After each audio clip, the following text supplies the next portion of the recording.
नमस्कार बच्चों। आज के हम अपने अगले वीडियो के अंदर एक रिलेशन निकालेंगे जिसको अपन कहते हैं क्लासिस मेसोटी इक्वेशन। ठीक है, क्लासियस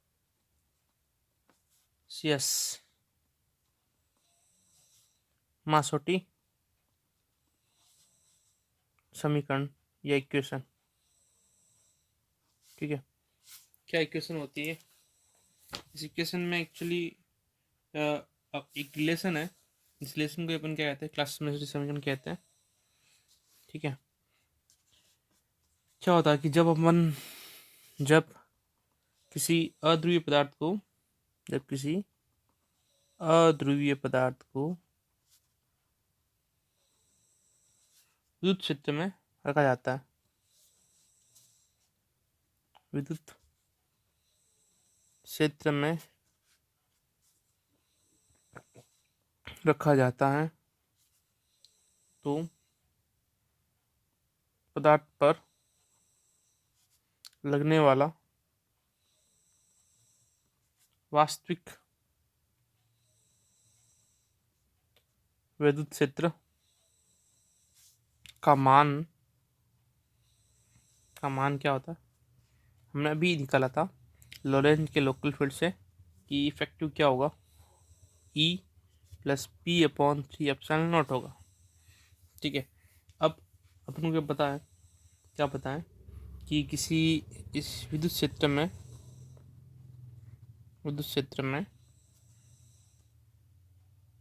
किसी अणु पर द्विध्रुव का मान, किसी अणु पर प्रेरित द्विध्रुव आघूर्ण का मान क्या होता है? का मान वो होगा m बराबर alpha epsilon not E effective. ठीक है, तो m अल्फा एप्सिलॉन नॉट, ये जो ई इफेक्टिव की वैल्यू है वो हो जाएगी E plus P upon 3 epsilon not. जहाँ पर ये जो अल्फा एप्सिलॉन नॉट ई है वो क्या परमाणुक ध्रुवणता है।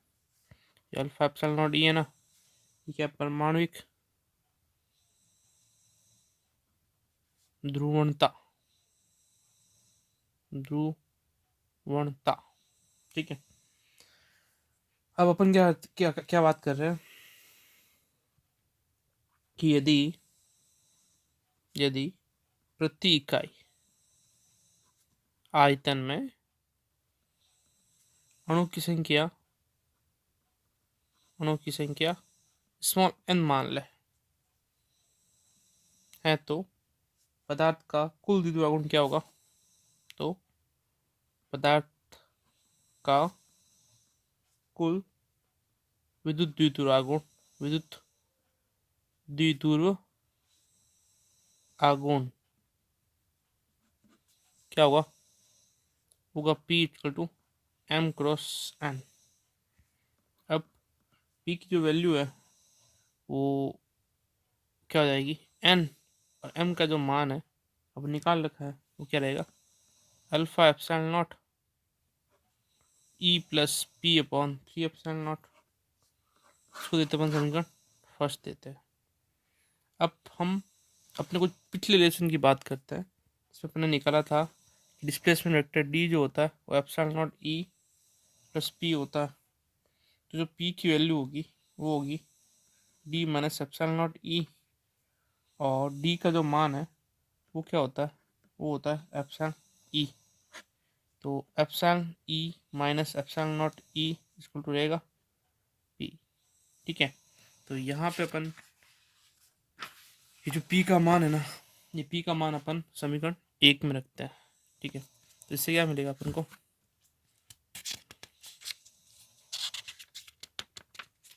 ये दोनों P है, ये भी P है, ये भी P है, दोनों जगह मान रख देंगे तो अपन को मान मिलेगा समीकरण 1 से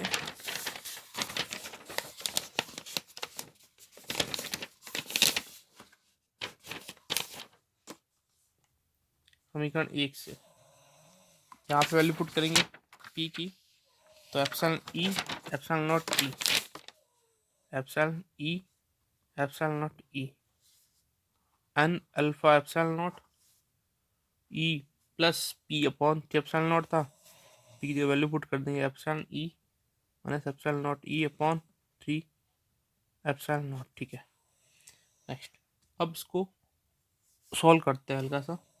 तो यहाँ पे तो सॉल्यूशन हो जाएगा इसका एलसीएम लेके, ये हो जाएगा three E epsilon naught plus epsilon E. देखो एप्सिलॉन और ई को अलग तरह से लिखना, ठीक है, वरना इसमें कंफ्यूज जाओगे। एप्सिलॉन नॉट से एप्सिलॉन नॉट कैंसिल हो गया, इधर क्या है ई नहीं एप्सिलॉन नॉट ई है, epsilon not E epsilon not E. Next अब अपन क्या करेंगे, यहाँ पे वैल्यू को सॉल्व कर लेते हैं। यहाँ पे सेपरेट किया तो two epsilon not E plus epsilon E upon three. Next E इधर आया epsilon minus epsilon not E, यहाँ epsilon minus epsilon naught N alpha, यहाँ से ई कॉमन लेंगे। ठीक है, अंदर रहेगा two epsilon naught plus epsilon upon three.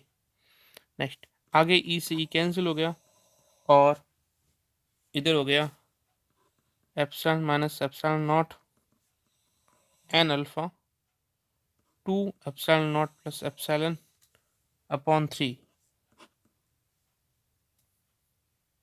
Next आगे जो वैल्यू रहेगी इसको अपन सॉल्व करने के लिए क्या करेंगे, अल्फ़ा और यहाँ पे इसको कॉमन लेते हैं। यहाँ से अपन निकाल लेंगे एप्सिलॉन नॉट, तो ये रहेगा epsilon upon epsilon not minus one.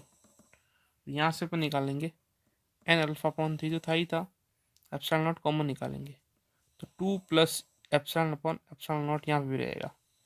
Epsilon not से एप्सिलॉन नॉट वापस कैंसिल कर देंगे। ठीक है, नेक्स्ट अब हमको पता है एप्सिलॉन अपॉन एप्सिलॉन नॉट क्या होता है, एप्सिलॉन आर होता है। एप्सिलॉन की वैल्यू होती है epsilon not into epsilon R. Next आगे अपन वैल्यू रखेंगे epsilon R minus one n alpha upon three two plus epsilon R और एन अल्फा अपॉन थ्री जो रहेगा वो रहेगा epsilon R minus one upon epsilon R plus two. इसको two plus epsilon R लिखो, एप्सिलॉन आर प्लस टू लिखो, बात एक ही है। तो ये जो संबंध है ना, कौन सा, epsilon R minus one upon epsilon R plus two और एन अल्फा अपॉन थ्री, इस संबंध को अपन क्या कहेंगे, क्लासी मैसोटी समीकरण। इस संबंध को अपन कहते हैं क्लासी मासोटी समीकरण। ठीक है, यहाँ पे अल्फा जो है वो अल्फा क्या है, नियतांक है। ठीक है, और एन एन एन एन जो है प्रतीकांक आयतन में अणु की संख्या है। ठीक है, और एप्सिलॉन आर ये क्या है, सापेक्षिक विद्युतशीलता है। ठीक है, नेक्स्ट छोटा टॉपिक अपन और लेते हैं इसी के अंदर, इलेक्ट्रॉन की क्लासिकल रेडियस या चीड़ सम्मत त्रिज्या। चीड़ सम्मत त्रिज्या क्या होती है कि अगर अपन इलेक्ट्रॉन को क्या मान ले, इलेक्ट्रॉन को यदि इलेक्ट्रॉन को कैपिटल आर त्रिज्या का समावेशित गोला माना जाए, समावेशित गोला माना जाए तो इलेक्ट्रॉन की स्थिति ऊर्जा क्या रहेगी, इलेक्ट्रॉन की स्थितिज ऊर्जा रहेगी U बराबर थ्री बाई फाइव के स्क्वायर अपॉन आर। ये अपन ने गोले की स्थिति ऊर्जा निकाल रखी है। ठीक है, अब हमको पता है आइंस्टीन के द्रव्यमान ऊर्जा संबंध से कि ऊर्जा जो होती है एम सी स्क्वायर होती है। ठीक है, तो इसको अपन स्थिर ऊर्जा के तुल्य माने, समीकरण और एक और समीकरण दो की तुलना करने पर ये हो जाएगा M C square three by five के स्क्वायर अपॉन आर। यहाँ से अपन आर की वैल्यू निकाल लेंगे, वो क्या होगी three upon K square M C square जगह five. Next three by five के square M C square, R3/5 Ke² upon mc²।